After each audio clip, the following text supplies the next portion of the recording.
वो कौन था जिसने मुगल पीरियड के दौरान पंजाब में जागीरदारी निज़ाम फ्यूडलिज्म को तहस नहस कर रख दिया।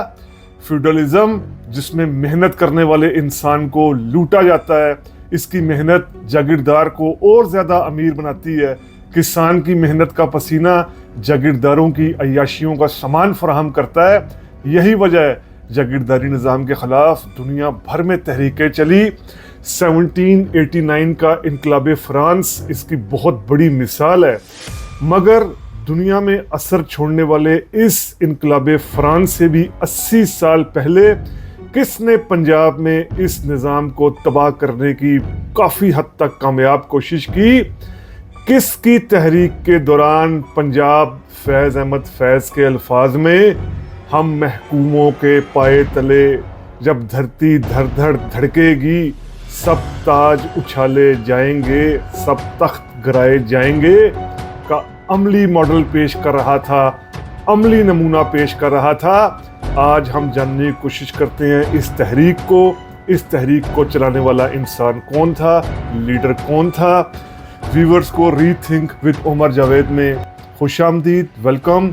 आप में से ऐसे व्यूअर्स जिन्होंने अभी तक rethink with Umar Javed subscribe नहीं किया, हमारी रिक्वेस्ट है kindly rethink with Umar Javed subscribe करें ताकि हम आपके सामने हिस्टोरिकल एविडेंसेस, डेटा, हवाला जात और ठोस तहकीक के बाद अपने वीलॉग्स को पेश करने का सिलसिला बेहतर से बेहतर बनाए रखें। लक्ष्मण दास 15 साल से साउथ इंडिया में दक्कन के इलाकों में दुनिया घर बार से बिल्कुल दूर एक बैरागी वाली त्यागी वाली जिंदगी गुजार रहा था, जिसको इस दुनिया से कोई गर्ज नहीं थी।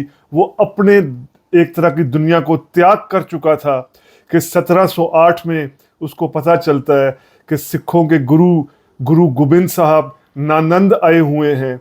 1708 में नानंद में वो गुरु गोबिंद साहब से मुलाकात करता है और इसको पता चलता है कि मुग़ल हुकूमत ने किस तरीके से गुरु गोबिंद साहब के बेटों को सर हिंद में बेदर्दी के साथ हलाक किया, किस तरह पंजाब में सिखों पर जुल्म हो रहा है, पंजाब में गरीब किसानों पर जुल्म हो रहा है। लक्ष्मण दास ये सब कुछ सुनता है गुरु गोबिंद सिंह से, और गुरु गोबिंद सिंह साहब भी लक्ष्मण दास की जज्बात को देखकर, इमोशंस को देखकर कि ये इंसान आम लोगों के लिए, गरीब लोगों के लिए कितना दर्द रखता है, उसको एक बहुत बड़ी जिम्मेदारी सौंपते हैं। उसको कहते हैं कि पंजाब में जाओ, पंजाब में जाकर जो आम किसानों पर जुल्म हो रहा है, गरीब किसानों पर जुल्म हो रहा है मुग़ल एम्पायर की तरफ से, इसका मुकाबला करो। सितंबर 1708 में गुरु गोबिंद सिंह अपने कमान से 5 तीर देते हैं लक्ष्मण दास को, और इसके साथ साथ हुक्मनामा भी जारी करते हैं कि अब लक्ष्मण दास के फरमान को माना जाए। लक्ष्मण दास को मैं अपने नुमाइंदे के तौर पर भेज रहा हूँ। लक्ष्मण दास को बंदा बहादुर सिंह कहा जाता है। ये बंदे का लक़्ब उन्होंने खुद इख्तियार किया, यानी बंदे से मुराद कि वो बंदे हैं गुरु गोबिंद सिंह साहब के। गुरु गोबिंद सिंह साहब जो हुक्म दे रहे हैं उसको वो पूरा करने के लिए अपनी पूरी एफर्ट लगाएंगे, तो इनको बंदा बहादुर सिंह कहा गया।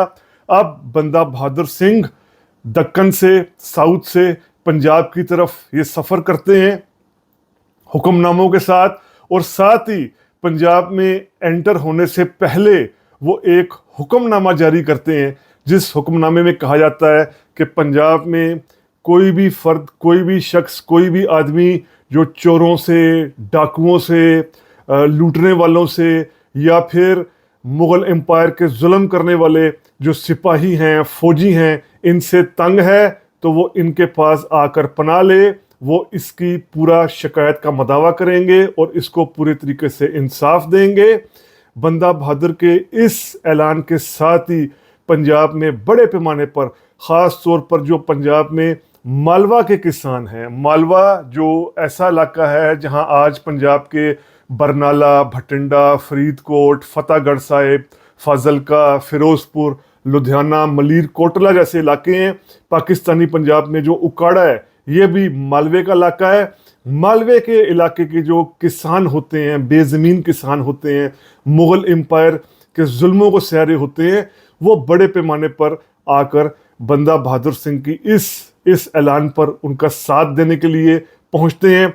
और फिर बंदा बहादुर बाकायदा तौर पर अपनी तहरीक का आगाज़ करते हैं पंजाब में। आप पंजाब में एंटर होते वक्त बंदा बहादुर के सामने कई ऐसे फैक्टर्स थे कि जो बंदा बहादुर को के लिए फ़ायदेमंद साबित हो रहे थे। सबसे बड़ा फ़ायदा ये हो रहा था कि जो सरहिंद का इलाका था, सरहिंद जो है वो दिल्ली से लाहौर की तरफ जीटी रोड पर एक शहर है। मुग़ल दौर में सरहिंद बहुत अहम मुकाम माना जाता था।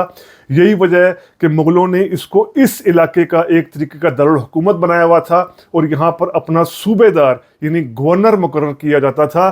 तो सरहिंद में वज़ीर खान गवर्नर था मुग़ल एम्पायर का, जिसने बेतहाशा जुल्म और लूट मार कायम किया हुआ था पंजाब के इन इलाकों में। तो सरहिंद और इतराफ़ के जो इर्द गिर्द के इलाके के किसान थे वो बहुत ज़्यादा इस जुल्म से तंग आ चुके थे। और इन पंजाब के इन किसानों को ये भी याद था कि किस तरीके से जो गुरु गोबिंद सिंह साहब हैं, इनके बेटों को जिस बेदर्दी के साथ हलाक किया गया था, दीवार में चुनवाया गया था, वो भी इनको याद था। उसके बाद साथ साथ फिर जो यहाँ इस इलाके के मुसलमान ज़मींदार थे, मुसलमान जागीरदार थे, उनमें भी अब मुग़ल एम्पायर का ज़्यादा खौफ नहीं रहा था, क्योंकि यहाँ पंजाब का जो मुसलमान जागीरदार था वो भी ये देख रहा था कि मुग़ल एम्पायर अब कमज़ोर हो रही है, कोई ज़रूरत नहीं है हमें कि हम बंदा सिंह बहादुर के ख़िलाफ़ इस मुग़ल एम्पायर का साथ दें। और उसके बाद चूँकि मुग़ल एम्पायर वैसे ही कमज़ोर हो रही थी, तो जो मनसबदार थे यानी जो मुग़ल एम्पायर्स के नुमाइंदे थे, वो अपने सिपाहियों को कई सालों से तनख्वाह भी नहीं दे पा रहे थे। तो यही वजह है कि कई फैक्टर्स भी ऐसे थे कि जिनके बायस पंजाब, ख़ास तौर पर जो मालवे का इलाका है, यहाँ पर बंदा सिंह बहादुर को बड़े पैमाने पर सपोर्ट मिल रही थी। बंदा सिंह बहादुर सोनीपत के इलाके में अब दाखिल होते हैं और बड़े पैमाने पर यहाँ के जागीरदारों, यहाँ के अमीर लोगों का घर बार लूटते हैं, ख़जाना लूटते हैं। वो ख़जाना जो किसानों को लूट कर बनाया गया था, आम मज़ेरों को लूट कर, बेज़मीन किसानों को लूट कर बनाया गया था, वो सारा ख़जाना लूट कर डिस्ट्रीब्यूट करते हैं, तकसीम कर देते हैं अपने अवाम में। उसके बाद एक बहुत बड़ा हमला करते हैं वो सामना यानी जो आज के पटियाला के पास का इलाका है। यहाँ पर पटियाला में बड़े पैमाने पर जो मुग़लों ने लूट मार करके इमारतें बनाई हुई थी, घर बार महल बनाए हुए थे, इन सब को लूट लिया जाता है। और इसके साथ साथ जो सिखों के नवे गुरु थे तेग बहादुर, इनको भी हलाक करने वालों को सज़ा दी जाती है, ख़त्म किया जाता है। और नवंबर 1709 में सामना में मुकम्मल तौर पर यानी पटियाला के पास इतराफ़ के इलाकों में बंदा सिंह बहादुर अपना कंट्रोल कायम करते हैं। वज़ीर खान जो सरहिंद का गवर्नर होता है, सरहिंद जो इतराफ़ के इलाकों में मालवा और पंजाब के इलाकों में सारा कंट्रोल होता है वज़ीर खान का। मुग़ल जो एम्पायर का नुमाइंदा होता है, गवर्नर होता है, जालिम शख्स था बहुत ज़्यादा। इसको पता चल जाता है कि बंदा सिंह बहादुर इसके लिए एक थ्रेट बनेगा, क्योंकि अब बड़े पैमाने पर जो मालवा और पंजाब के जो किसान थे वो बंदा बहादुर के साथ शामिल हो रहे थे। और वज़ीर खान के लिए एक बहुत बड़ा चैलेंज था कि कहीं जो माझे का इलाका है, माझा यानी जो अमृतसर, लाहौर और इस तरफ का जो इलाका है, यहाँ के किसान भी मालवा के किसानों की तरह बंदा सिंह बहादुर के साथ शामिल ना हो जाएं। वज़ीर खान ने फौरी तौर पर बहादुर शाह वन से, जो उस वक़्त दिल्ली में मुग़ल एम्परर था, मुग़ल बादशाह था, उस बहादुर शाह वन से इमदाद तलब की कि उसको इमदाद चाहिए। पंजाब में बंदा सिंह बहादुर की तहरीक मजबूत हो रही है। अब सरहिंद वो जगह है जहाँ पर गुरु गोबिंद साहब के बेटों को बुरे तरीके से हलाक किया गया था। और सरहिंद एक तरीके का इस इलाके में, पंजाब के इलाके में मुग़लों के जुल्म की एक निशानी थी। जुल्म के जहाँ से जुल्म किया जाता था, पूरी जुल्म की हुक्मरानी कायम की जाती थी, सरहिंद उसकी एक निशानी थी। बंदा सिंह बहादुर ने बड़े पैमाने पर जो वादा किया था कि वो लैंडलेस बेज़मीन किसानों को किसान देंगे, ज़मीनें देंगे, किसानों को हकूक़ देंगे, राइट्स देंगे। यही वजह है कि सरहिंद पर हमले से पहले مزید کسان ان کے ساتھ شامل ہو گئے. یہ تعداد کہی جاتی ہے 15 سے 20 ہزار جو بے زمین کسان تھے وہ بندہ سنگھ بہادر کی فوج کا حصہ بن گئے تھے. اب بندہ سنگھ بہادر پوری طریقے سے حملہ کرتا ہے سرہند پر, اور سرہند پر حملے کے بعد وزیر خان کو شکست ہوتی ہے, بری شکست ہوتی ہے. وزیر خان ہلاک ہو جاتا ہے, جس سے مغل جو ٹروپس ہوتے ہیں, مغل سپاہی ہوتے ہیں, ان کا مورال بھی ڈاؤن ہوتا ہے, اور یوں سرہند بھی کنٹرول میں آ جاتا ہے بندہ سنگھ بہادر کے. بندہ بہادر باقاعدہ طور پر 24 مئی 1710 کو سرہند میں انٹر ہو کر اپنے وہاں پر حکومت کا اعلان کرتے ہیں. اس کے ساتھ ساتھ بڑے پیمانے پر بے زمین کسانوں کو زمینیں دی جاتی ہیں. جو پرانے جاگیردار تھے, مغلوں کے دور کے جاگیردار تھے, ان کی جاگیریں چھین کر چھوٹے چھوٹے ڈسٹریبیوٹ کر دی جاتی ہیں. یعنی دوبارہ بڑے جاگیردار نہیں بنائے جاتے, بلکہ ان زمینوں کو ڈسٹریبیوٹ کم طریقے پر کیا جاتا ہے تاکہ دوبارہ بڑے جاگیردار جنم نہ لیں. اس کے ساتھ جو بندہ بہادر ہیں وہ کچھ اہم اعلانات بھی کرتے ہیں, جس طرح وہ اب ایک نیا کیلنڈر جاری کرتے ہیں جس میں تاریخ شروع ہوتی ہے سرہند پر کنٹرول کے بعد کی. نئے کوائنز جاری کرتے ہیں, سکے جاری کرتے ہیں, جن میں گرو نانک کے اور گرو گوبند صاحب کے تصویر آیا ہوتی ہے, ان کے نام کی, یعنی سکے جاری کیے جاتے ہیں. اور سب سے اہم چیز کہ وہ اپنے حکمرانی, اپنے حکومت کی نشانی میں 2 ایسی اہم چیزیں لگاتے ہیں کہ جس میں سکھ ازم کی فلسفی کا بھرپور اظہار ہوتا ہے. وہ ہوتا ہے ایک تو سکھوں کا جو تیگ ہے, یعنی جو تلوار ہوتی ہے, اور دوسرا دیچکی, یعنی جو تصور ہوتا ہے لنگر کا. سکھ مت میں, سکھ ازم میں لنگر کا تصور یہ کہ کوئی بھی نچلی ذات کا ہے, بڑی ذات کا ہے, کوئی اچھوت ہے, دلت ہے, مسلمان ہے, ہندو ہے, جس کا جو بھی دھرم ہے, مذہب ہے, فرقہ ہے, ذات ہے, وہ سب مل بیٹھ کر ایک جگہ بیٹھ کر کھانا کھا سکتا ہے. تو بندہ بہادر نے اپنی سٹیٹ کی 2 نشانیاں رکھی, ایک دیچکی یعنی ایک جو لنگر مغل سکھ ازم کی نشانی کے طور پر, اور دوسرا جو تلوار ہوتی ہے. آپ سرہند فتح کرنے کے بعد بندہ بہادر مکلیش گڑھ میں, جو ہریانہ کا ایک جگہ ہے, ہریانہ کا ایک مقام ہے, یہاں پر ایک فورٹ قائم کرتے ہیں. یہ مکلیش گڑھ جو ہے یہ ہمالین جو پہاڑ ہیں اس کے نیچے کر کے ایک جگہ ہے, علاقہ ہے. یہاں پر وہ اپنا ایک باقاعدہ قلعہ بناتے ہیں, فورٹ بناتے ہیں.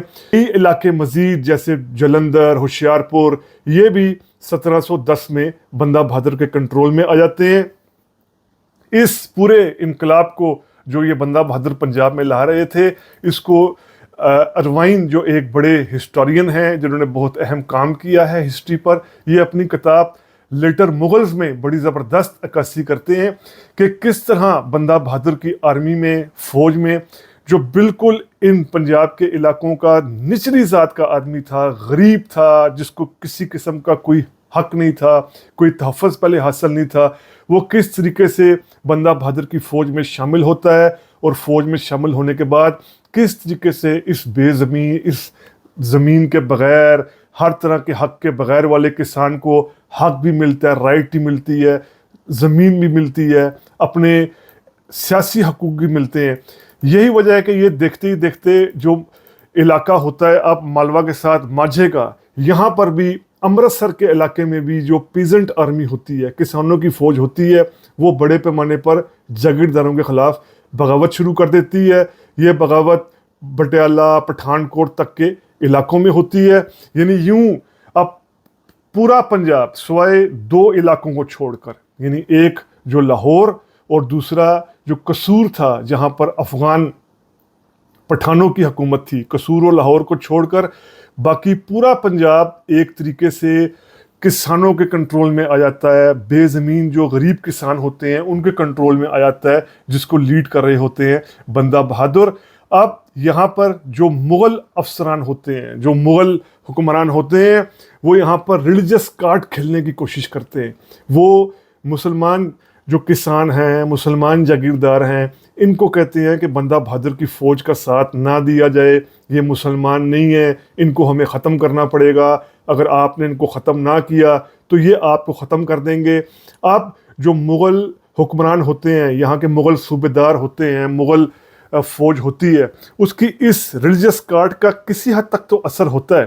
کئی مسلمان تو بندہ بہادر کے خلاف لڑنے کے لیے آتے ہیں لیکن یہ وقتی ہوتا ہے کیونکہ پنجاب کا جو مسلمان کسان تھا جو خود بھی غریب تھا جس کے پاس زمین نہیں تھی وہ جلد یہ سمجھ جاتا ہے کہ ہمارا جاگیردار بھی ہم پر ظلم کر رہا ہے, ہمارا لینڈ لارڈ بھی چاہے وہ مسلمان ہے ہندو ہے سکھ ہے وہ ہمیں بھی اس طرح لوٹ رہا ہے, تو ہم کیوں ایک ایسی فوج کے خلاف لڑیں کہ جو فوج بے زمین کسانوں کے لیے کام کر رہی ہے.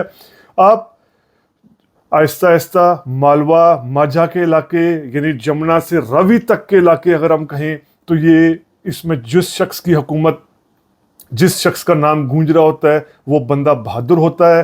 بندہ بہادر کے اس دبدبے سے دلی کی جو مغل امپائر ہے برے طریقے سے بکھلا جاتی ہے پریشان ہو جاتی ہے.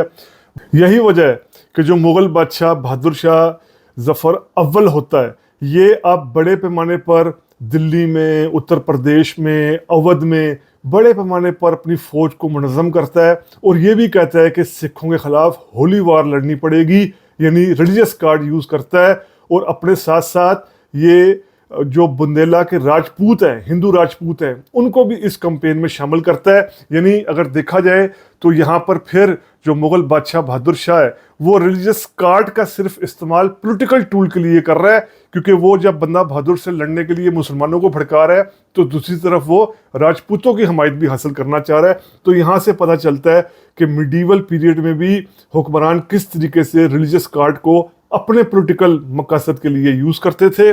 اور بندہ بہادر ایک مرتبہ پھر مکلیش گڑھ کے فورٹرس میں مکلیشکر کے جو قلعہ ہوتا ہے وہاں پر چلے جاتے ہیں اور وہاں پر جا کر پھر وہاں سے حکم نامے جاری کرتے ہیں کہ تحریک کو جاری رکھا جائے. مکلیش گڑھ میں حکم ناموں کے ذریعے پنجاب کے لوگوں کو کہا جاتا ہے کہ وہ اپنے آپ کو آزاد کروائیں, اپنے آپ کو مغل آرمی کے خلاف لڑائی کے لیے تیار رکھیں, ان کے خلاف اب بندہ بہادر اس حد تک مغل امپائر کے لیے تھریٹ بن چکا تھا کہ جو خود مغل بادشاہ ہے بہادر شاہ اس کو اپنا سارا کام کاج چھوڑ کر لاہور آنا پڑتا ہے اور وہ اگست 1711 میں لاہور میں آ کر اپنا دارالحکومت بنا لیتا ہے بندہ بہادر کی تحریک کو کرش کرنے کے لیے. اگلے 5 ماہ تک جو اس کے درباری ہوتے ہیں یہ اس کو جھوٹی کہانیاں سناتے ہیں کہ جی مغل آرمی کنٹرول کر رہی ہے, مغل آرمی اب بندہ بہادر کی تحریک کو کچل رہی ہے, لیکن یہ سب جھوٹی کہانیاں ہوتی ہیں. اور بہادر شاہ 28 فروری 1712 میں انتقال کر جاتے ہیں, مر جاتے ہیں.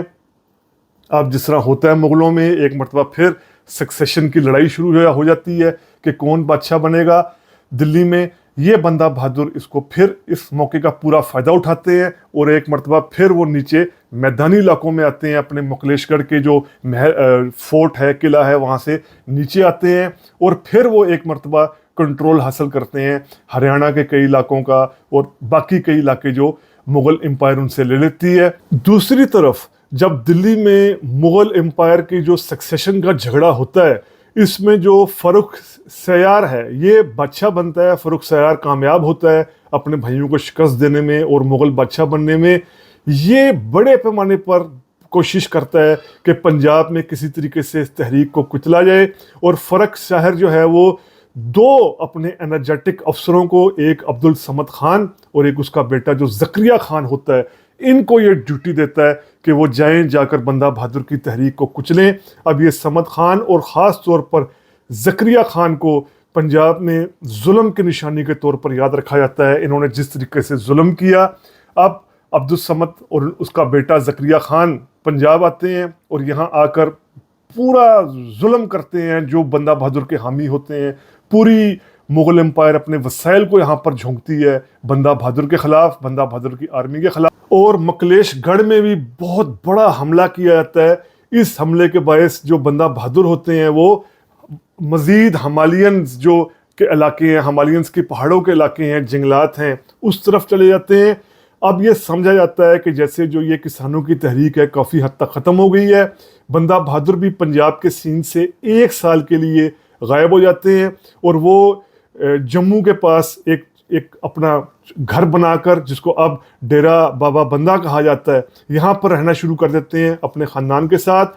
لیکن پھر فروری 1715 میں बंदा बहादुर फिर पहाड़ों से नीचे आते हैं मुगलों के खिलाफ लड़ाई के लिए। दूसरी तरफ अब्दुल समद खान बड़े पैमाने पर मुगलों, पठानों, राजपूतों की एक फौज तैयार करता है कि एक मरतबा फिर बंदा के खिलाफ बड़ी कार्रवाई की जाए। अब बंदा बहादुर गुरदास नंगाल में, जो गुरदासपुर का इलाका है, इसके पास एक फोर्ट होता है। यहाँ पर रहते हुए एक टेक्निक करते हैं, वो अपने जो किला है इसके जो चारों तरफ का इलाका है इसको कट कर देते हैं और जो नहरी पानी है इसको ऐसा छोड़ते हैं कि चारों तरफ जो है वो सैलाब आ जाए, रास्ते बंद हो जाएं। यानी बंदा बहादुर की टेक्निक ये होती है कि मुग़ल एम्पायर इस तरह, मुग़ल जो आर्मी है इस तरीके से उन तक नहीं पहुंच पाएगी। गुरदासपुर के पास जो ये जगह है गुरदास नंगाल, यहाँ पर नहीं आ पाएगी।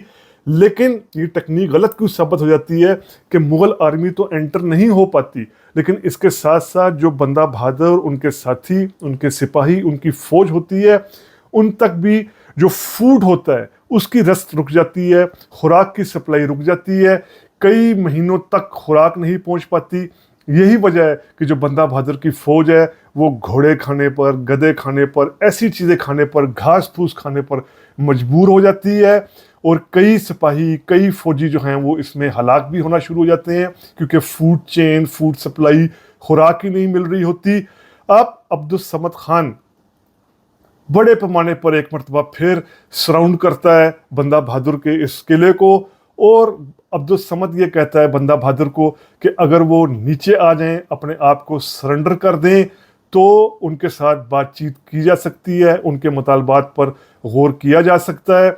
बंदा बहादुर अब्दुल समद खान की इस बात को सच समझकर जब नीचे आते हैं 17 दिसंबर 1715 में, तो समद खान का धोखा सामने आता है। जैसे ही बंदा बहादुर अपने आप को सरेंडर करते हैं, उसी वक्त जो मुग़ल फ़ौज है, समद खान जो है, ये बड़े पैमाने पर सिखों को हलाक कर देना शुरू कर देता है। सिख औरतों को हलाक कर दिया जाता है, बच्चों को हलाक कर दिया जाता है, और बंदा बहादुर और उनके करीबी साथियों को गिरफ्तार कर लिया जाता है।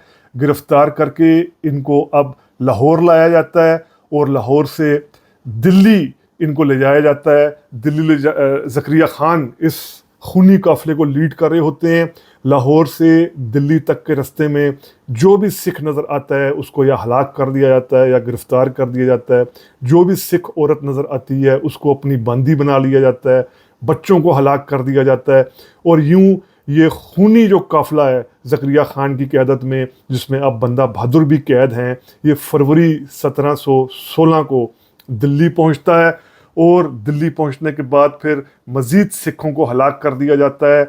और बंदा बहादुर के सामने एक शर्त रखी जाती है कि वो या बता दे कि उसने सारा ख़जाना कहाँ रखा हुआ है, या उसकी जान बख्श दी जाएगी, या फिर वो मुसलमान हो जाए तो उसे कुछ नहीं कहा जाएगा। बंदा बहादुर कहते हैं कि उनके पास कोई ख़जाना है ही नहीं, वो ख़जाना डिस्ट्रीब्यूट कर देते थे, और ये बात है भी सही, तमाम हिस्टोरियंस का इस पर इत्तफाक है। फिर बंदा बहादुर को बार बार वार्न किया जाता है कि वो फिर मुसलमान हो जाएं तो फिर उनकी जान बख्शी कर दी जाएगी। बंदा बहादुर इसके लिए तैयार नहीं होते, इसके लिए राज़ी नहीं होते। और फिर 19 जून 1716 में बंदा बहादुर को एक आखिरी वार्निंग दी जाती है। बंदा बहादुर मुग़ल एम्पायर के आगे अपना सर नहीं झुकाते, और फिर उनके 4 साला बेटे अजय सिंह की आंखें निकाली जाती हैं, इसका कलेजा निकाला जाता है, बंदा बहादुर के सामने बेदर्दी से हलाक किया जाता है। और फिर कहा जाता है कि वो सरेंडर कर दे या मुसलमान हो जाए तो उसको कुछ नहीं कहा जाएगा, लेकिन बंदा बहादुर ये करने से इनकार कर देते हैं। तो बंदा बहादुर को भी इसी रोज़ दिल्ली में हलाक कर दिया जाता है, इंतहाई बेदर्दी के साथ उनको हलाक कर दिया जाता है। बंदा बहादुर हलाक तो हो जाते हैं, लेकिन बंदा बहादुर ने 7 साल के अरसे में पंजाब में जागीरदारी निज़ाम को, मुग़ल एम्पायर के ज़ालिमाना जागीरदारी निज़ाम को जिस तरीके से तहस नहस किया, उसको आज भी तारीख़ याद रखती है। ये बात अलग है कि फिर पंजाब में जागीरदारी निज़ाम दोबारा बहाल हो जाता है, बल्कि ख़ुद जब महाराजा रंजीत सिंह की हुकूमत कायम होती है तो पंजाब में एक मरतबा फिर पुराना जागीरदारी निज़ाम बहाल हो जाता है। बहरहाल बंदा बहादुर ने जिस तरीके से जागीरदारी निज़ाम को तबाह करने की कोशिश की, इसको पूरी दुनिया में सराहा जाता है। हिस्टोरियंस ان کو ایک بہادر، ایک نڈر اور ایک نہ جھکنے والے سپاہی کے طور پر، شخص کے طور پر یاد کرتے ہیں۔ بندہ بہادر کی ایک غلطی جو تسلیم کی جاتی ہے، جس کو خود جو ہے وہ انڈین ہسٹورین بھی تسلیم کرتے ہیں، جن میں بڑے نام خشونت سنگھ کے بھی ہیں، خشونت سنگھ ہیں، وہ بھی تسلیم کرتے ہیں کہ بندہ بہادر اپنی تحریک کے دوران مسلم پیزنٹری کو، یعنی مسلم پیزنٹری بندہ بہادر کے خلاف تو نہیں تھی، لیکن بندہ بہادر کی آرمی کئی ایسی کارروائیاں بھی کر رہی تھی کہ جس سے جو پنجاب کا عام مسلمان تھا وہ سمجھ رہا تھا کہ جیسے یہ پورے مسلمانوں کے خلاف کارروائیاں کی جا رہی ہیں۔ اگر بندہ بہادر اس تھوڑے سے اپنے پرسپیکٹو کو چینج کرنے کی کوشش کرتے، مسلم پیزنٹری کو، جو مسلمان بے زمین جو کسان تھا، اس کو بھی باور کرایا جاتا کہ یہ جنگ کلاس کی بنیادوں پر لڑی جا رہی ہے، طبقے کی بنیاد پر لڑی جا رہی ہے، کسی ایک مذہب سکھزم کی بنیاد پر نہیں لڑی جا رہی، تو بندہ بہادر کو مزید سپورٹ مل سکتی تھی، مزید حمایت مل سکتی تھی، لیکن ایسا نہیں ہوا۔ بہرحال اپنے کانٹیکسٹ میں ہم 18 سینچری کے اندر کی چونکہ بات کر رہے ہیں، تو 18 سینچری کے کانٹیکسٹ میں 1708 کے بعد جس طریقے سے بندہ بہادر نے پنجاب میں جاگیرداری نظام کو ختم کرنے کی کوشش کی، بے زمین کسانوں کو زمینیں دی، عام لوگوں کو حقوق دیا، یہ بالکل ایک سراہے جانے والی بات ہے، یہ بالکل ایک قابل تعریف بات ہے۔ تو یہ تھا بندہ بہادر کے حوالے سے کیا گیا ویلاگ، جو ری تھنک وتھ عمر جاوید کے پلیٹ فارم کے ذریعے ہم نے آپ کے سامنے پیش کیا۔ امید کرتے ہیں آپ کو یہ ویلاگ پسند آیا ہوگا۔ اگر پسند آیا ہے تو کائنڈلی سبسکرائب کیجئے۔ ری تھنک وتھ عمر جاوید، شکریہ۔